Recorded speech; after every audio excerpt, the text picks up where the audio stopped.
This is Lindy Jones, a 19-year-old from South Carolina who's arrested in 2019 for the murder of 18-year-old Willie Antoine Fields.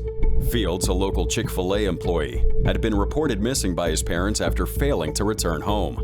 A few days later, his body's discovered off a rural road in Orangeburg County, shot multiple times. Investigators quickly linked the killing to Lindy Jones and arrested him along with his younger brother, Deleon Jones, who's charged as an accessory to the crime. For nearly 3 years, the case moved slowly through the system until July 13, 2022, when Jones finally pled guilty to the crime. Now in court, Angela Fields, Willie's mom, rose to express how she felt. Your Honor, I just want to let you know just what they took from me. They took away my only child. But during her victim impact statement, emotions ran high in the courtroom and things took an unexpected turn. The victim's father, Willie Clay Fields, who was consoling his wife, couldn't take it anymore. So he snapped. It's been so hard. Sir, back off, sir. Back off, sir.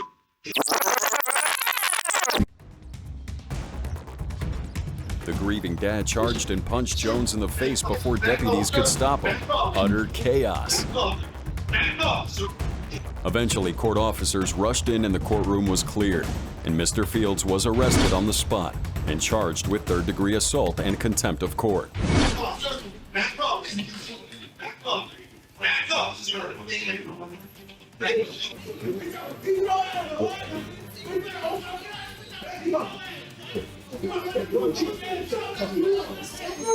As for Jones, he's later sentenced to 35 years in prison for the murder of Willie Fields.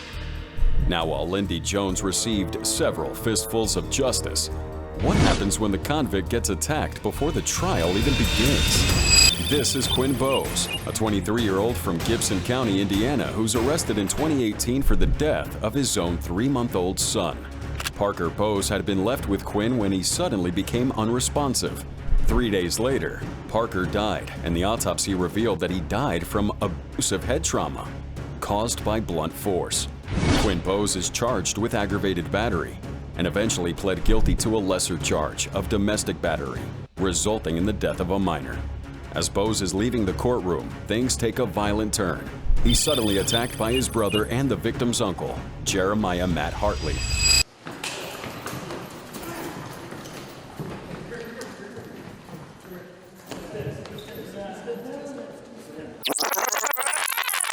The grieving uncle charges forward and punches Bose directly in the face before deputies could stop him. Total chaos. Eventually, deputies tackled Hartley, handcuffed him on the ground, and hauled him away.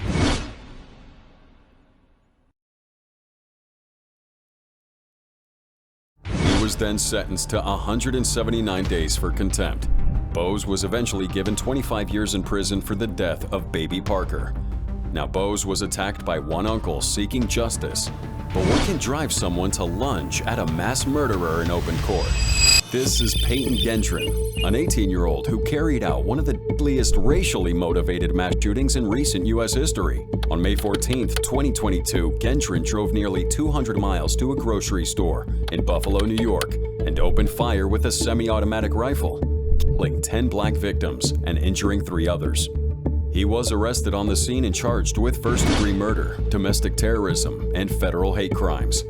Later in court, he pled guilty to all state charges and faced life in prison without parole. Now it was time for the victim impact statements. As the families would stand to give them, Gendron remained still. I watched you kill my mom. I watched you on the internet. I watched you shoot her once, reload, and shoot her again. So do I hate you? No. Do I want you to die? No. I want you to stay alive. I want you to think about this every day of your life. It hurts so bad. It hurts so bad. But I'm going to pray for you. And I want everyone to just pray for all the families that we can get through this, because right now almost a year later, I still feel like my life will never be the same. Ever. It'll never be the same. Then when Barbara, the sister of Catherine Massey, stood up to speak, something unexpected happened. My name is Barbara Massey. I'm Catherine Massey's sister. You killed my sister. Cat was an aunt. She was a great aunt. She was a cousin. She was a friend. Cat said she was a committee of one. There's nothing Cat wouldn't do for people. I want personally to choke you and leave my fingerprints on your neck because it was unnecessary. You leave 200 miles to come to Buffalo. You don't even know any black people. I want to choke. You better think those places. You better say, cops, thank y'all for protecting me because I will hurt you so bad. You have made me sick. You got my family crying. I miss my sister every day. You don't like black people. Man, you don't know a damn thing about black people. We're human. We like our kids to go to good schools. We love our kids. As Barbara is speaking with rage, a family member did this. We never go in those neighborhoods and take people out. Don't do it.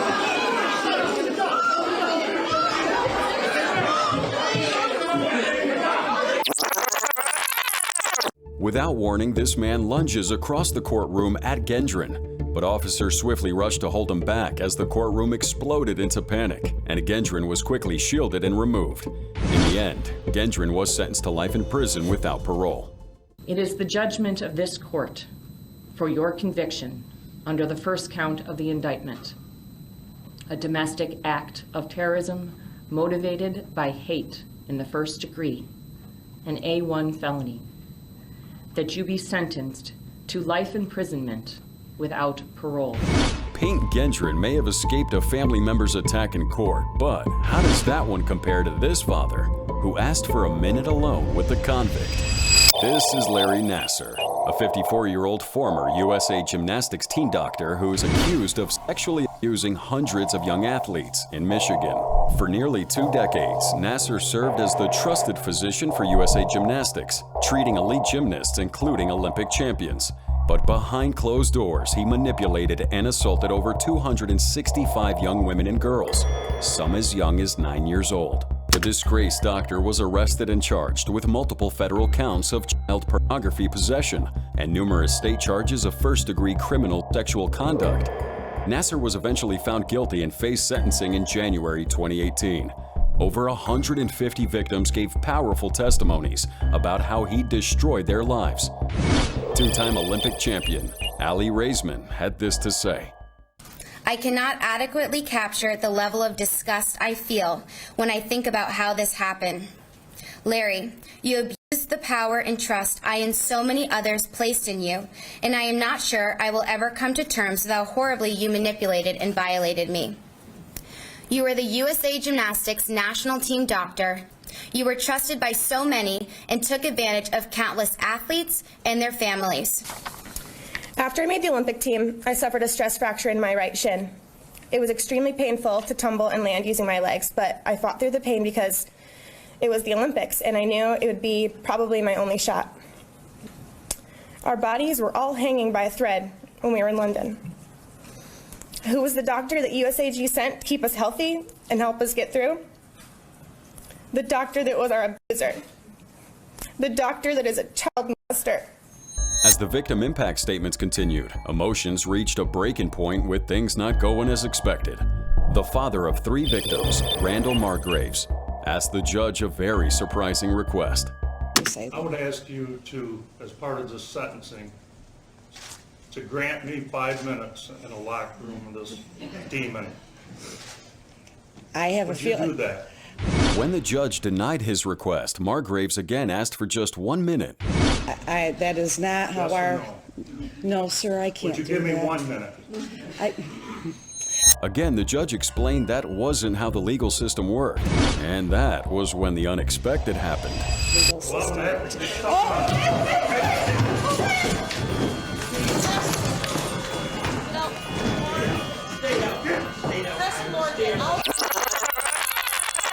Give me 1 minute with that bastard, Margraves shouted, suddenly lunging toward the defendant's table where Nassar was seated, and the courtroom erupts in chaos.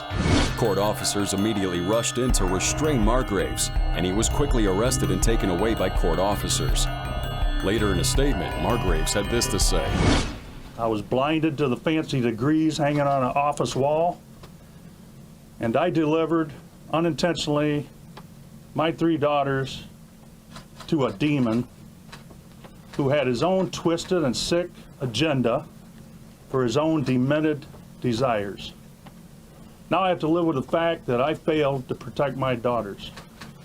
This is a strong family. We will get through it. In a rare show of compassion for his outburst, no charges were filed against Randall Margraves, and the judge had this to say. But as for the direct contempt of court, there is no way that this court is going to issue any type of punishment given the circumstances of this case. And my heart does go out to you and your family because of what you've gone through. Now, it's my understanding that you're going to be released. As for Nasser, he's sentenced to 175 years in state prison on top of his federal sentence of 60 years, meaning he'll spend the rest of his life behind bars. A father's plea for a minute with his daughter's abuser was denied by the court. But what happens when grieving relatives don't wait for permission? Like in the tragic case of Jose Santiago, the man accused of murdering his ex-girlfriend in Springfield, Massachusetts. In March 2012, just hours after celebrating her 25th birthday, Jessica Ruse was brutally stabbed to death by Santiago, her on and off partner with a history of abuse. Santiago was swiftly arrested and charged with first-degree murder, but before the court could deliver its own verdict, Jessica's family took matters into their own hands. As Santiago's escorted into court for a pre-trial hearing, chaos erupted.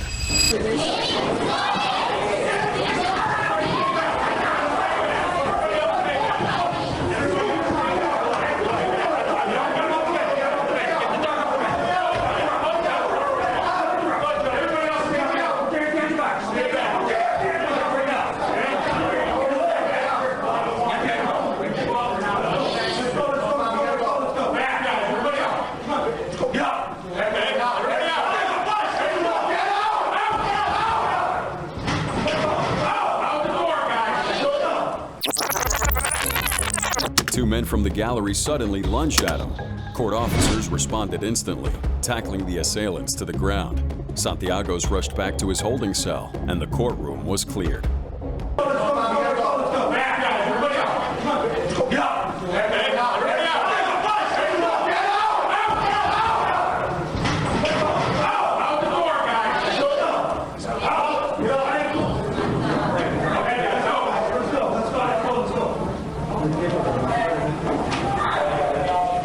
Both men were taken into custody and hit with a slew of charges, including disorderly conduct, resisting arrest, assaulting a public employee, and disrupting court proceedings. One of them was later identified as Jessica's grieving father, 46-year-old Edwin Ruse. Eventually, Santiago was convicted of Jessica's murder and sentenced to life behind bars with no chance of parole. Jose Santiago was attacked by multiple family members before trial. Now what happens when one mother's words unleash an entire family's fury in open court? This is Frank Deleon Jr., a 17-year-old from Houston, Texas, who's arrested for the murder of his ex-girlfriend, 16-year-old Diamond Alvarez. On the night of January 11th, 2022, Diamond left her house to walk her dog. Moments later, neighbors heard gunshots, and Diamond was found lying in a field, shot 22 times. Her mother, hearing this gunfire from the house, ran to her side and tried to revive her, but it was too late. Police traced the murder back to Deleon, who was Diamond's ex-boyfriend. He's arrested 6 days later and charged with murder. He eventually pled guilty and faced sentencing. When the time came for the victim impact statement, Diamond's mother, Anna Machado, stood to deliver hers.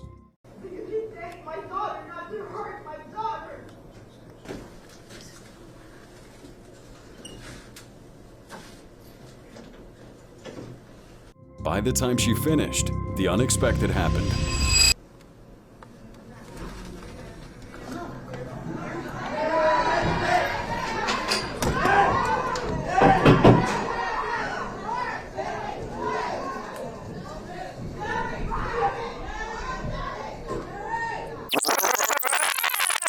Ana Machado and other family members rushed toward Deleon, lunging at him in open court, erupting the courtroom. Absolute chaos. And while no formal charges were filed from the brawl, the courtroom was cleared before proceedings resumed. Later, Ana Machado had this to say about the brawl. It was wrong of me. That was wrong of us because we're not monsters. But it's so much hate because I want my daughter back. And what he did it was horrible. Seeing my daughter there and looking at him that he did that and he's laughing in my face. It was very wrong and I'm so sorry for that. Deleon was eventually sentenced to 45 years in prison with parole eligibility after 22 and a half. Frank had to face a mother's fury after killing his teenage ex-girlfriend. Now what happens when someone murders an innocent 5-year-old left in their care? This is Ryan Mason Burge, a 37-year-old from Vancouver, convicted of murdering his girlfriend's 5-year-old daughter, Hartley Anderson. On November 2nd, 2018, Burge was left alone with Hartley after dropping her mother off at work. Hours later, paramedics had found this little girl unconscious and barely breathing inside their apartment. She had massive head trauma, her skull swollen, her teeth missing, and bruises covering her tiny body. She died shortly after arriving at the hospital. And Burge, the man who claimed she'd fallen, was arrested the same day. This is what Hartley's mom had to say about him. It was really hard. Because she's just so little and I just don't know how you could put your hands on a little girl like that. He was later charged with second-degree murder. Before court proceedings, Hartley's mom was so devastated she collapsed due to shock. The pain inside the courtroom exploded as Burge entered it on November 5th, 2018. He barely made it past the defense table before this happened.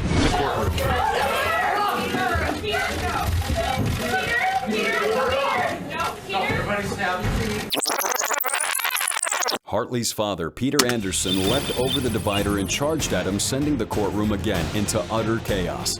Anderson's immediately restrained by officers and taken into custody. Burge's trial began more than a year later. Forensic evidence had shown that Hartley's injuries couldn't have been self-inflicted. Her hair was also found embedded in the drywall, showing her body to be bruised and broken. Family members of Hartley's mom had this to say.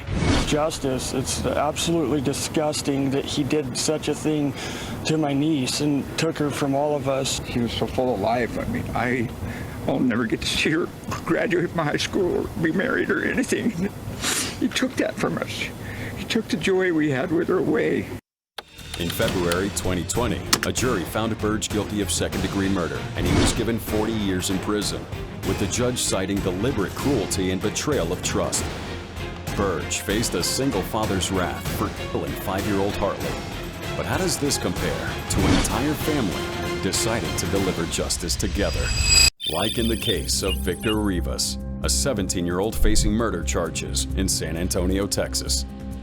In May of 2022, police found the body of 15-year-old Ethan Soto, shot multiple times, lying in a pool of blood outside his home in Bexar County. Reports say Rivas sent Soto a message on Instagram, pretending to arrange a drug deal, which was actually a setup that led to Soto's ambush and death. Rivas fled the scene and vanished for nearly 4 months. But in September 2022, he's finally captured and charged with murder. At a preliminary hearing, a moment of chaos stunned everyone in the courtroom. Rivas was cuffed and seated in the jury box when suddenly this happened.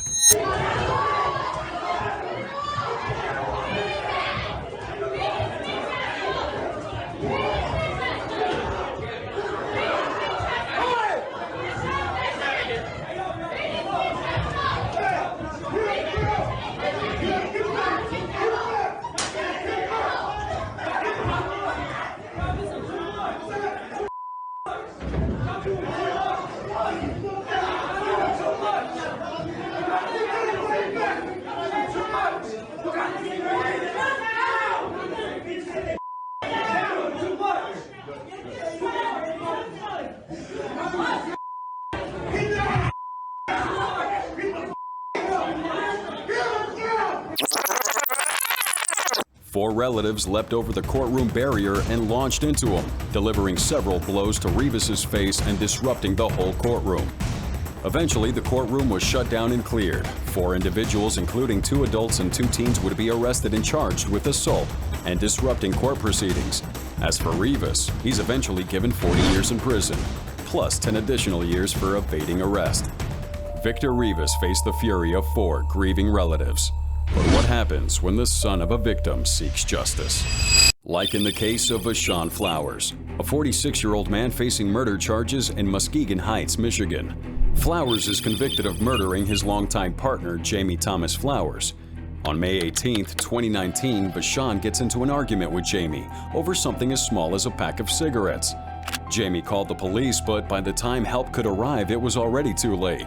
Flowers came back to the house around 3 a.m., kicked the door down, and shot Jamie 4 times in the laundry room, right in front of their daughter and her toddler grandson.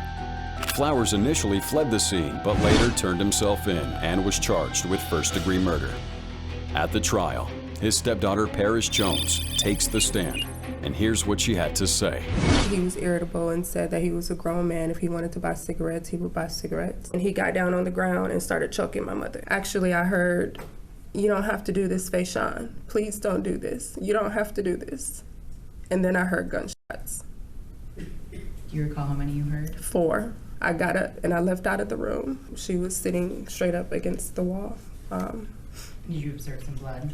Yes, on her shirt. Gunshots, bullet holes in her shirt, and blood. On June 3, 2019, during a preliminary hearing, the unexpected happened.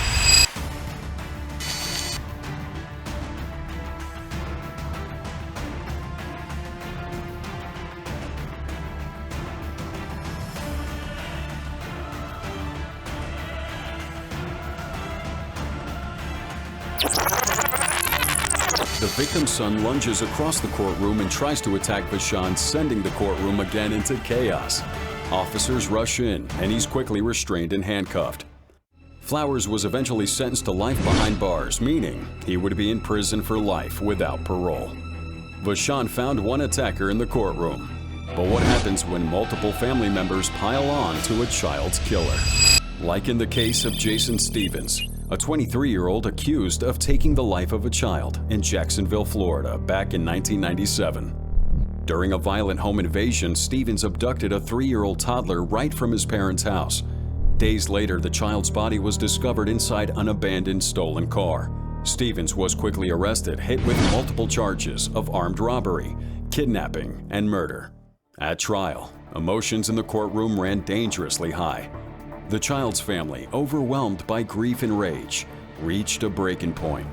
As Stevens is in the middle of signing court documents, he wasn't prepared for this.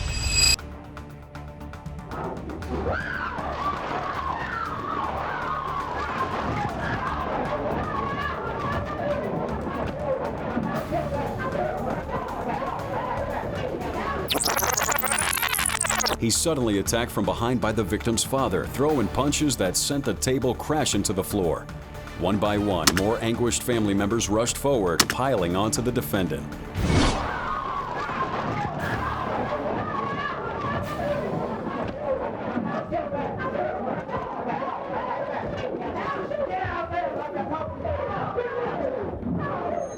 Deputies stormed in, pulling the attackers off of Stevens.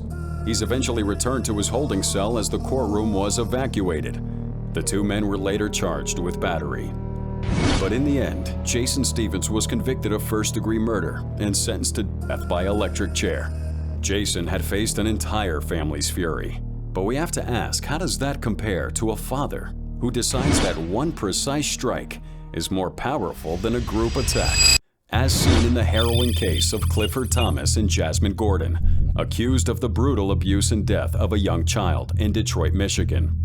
In September 2014, Thomas was babysitting Gordon's 3-year-old daughter, Jamila, when the child suddenly stopped responding. She's rushed to the hospital, but doctors could only pronounce her dead upon arrival. Upon examination, doctors find signs of severe physical abuse, bruises covering her small body. Over 50 injuries are found, each at a different stage of healing, indicating a long history of abuse. it was clear that Jamila had suffered unspeakable harm. Police wasted no time arresting both Gordon and Thomas, charging them with her tragic death. During the trial, emotions did run high. In the end, though, Gordon was convicted of involuntary manslaughter and first-degree child abuse, while Thomas was found guilty of involuntary manslaughter and resisting arrest. But the real chaos erupted during the victim impact statement. Deborah McAdoo, Jamila's grandmother, had this to say. She made a bad choice, a real bad choice, and to let this stranger babysit her kids, because that man was a total stranger to them kids. As Jamila's biological father, Dwayne Smith, stands up to deliver his victim impact statement, he couldn't contain his anger.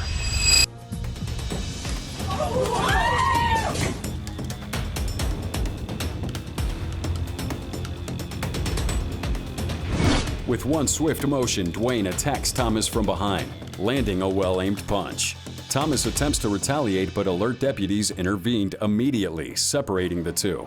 The courtroom was cleared, and the sentencing was postponed. When it was finally time for judgment, Gordon is sentenced to a minimum of 14 years, while Thomas gets 58 months. Now, Clifford Thomas was forced to confront the harsh hand of justice. But what happens when a killer shows complete indifference to his victim's family's pain? Like in the case of 25-year-old Tristan Lamoreaux, who stood trial for first-degree murder in Utah. Back on August 23, 2009, Tristan shot and killed his 19-year-old wife, Misty Lamoreaux, inside their own home. He was later arrested and charged with her murder. Now in court, Misty's brother, Jason Wilson, approaches the stand to deliver his victim impact statement. But before saying a single word, he locks eyes with Tristan, delivering a cold, piercing stare. The weight of Tristan's actions was already overwhelming. But what happened next stunned the courtroom. As Jason poured out his grief, recounting how his sister's death had devastated their family, Tristan sat idly in his chair, rocking back and forth with a vacant look, completely detached from the gravity of the moment. Then Jason turns his attention to the man who'd taken his sister's life. And when he saw Tristan's emotionless demeanor, something inside him snapped. And then this happened.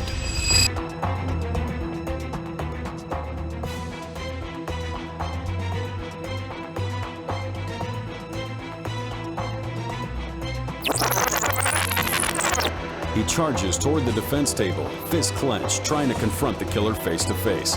But the court officers are quick to react, stepping in before it gets out of control. Orders quickly restored, and the hearing resumes. In the end, Tristan Lamoreaux is given 15 years to life in prison.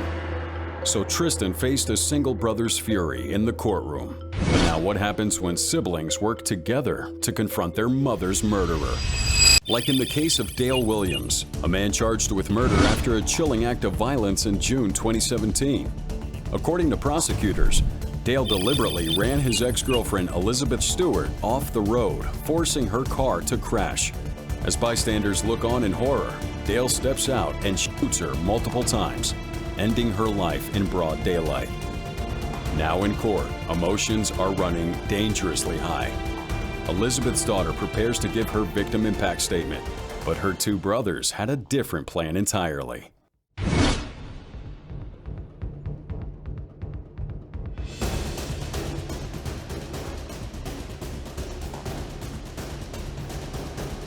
Chaos erupted inside the courtroom as the victim's sons attempted to confront Dale directly. Security struggled to maintain control, and officers had to use tasers.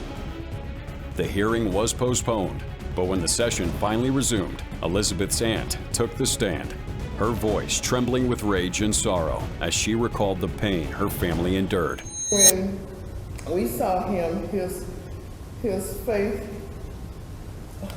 we felt it was so much emotion due to a flashback of how he just killed my niece. Eventually, Dale Williams was sentenced to 15 years to life in prison for the murder of Elizabeth.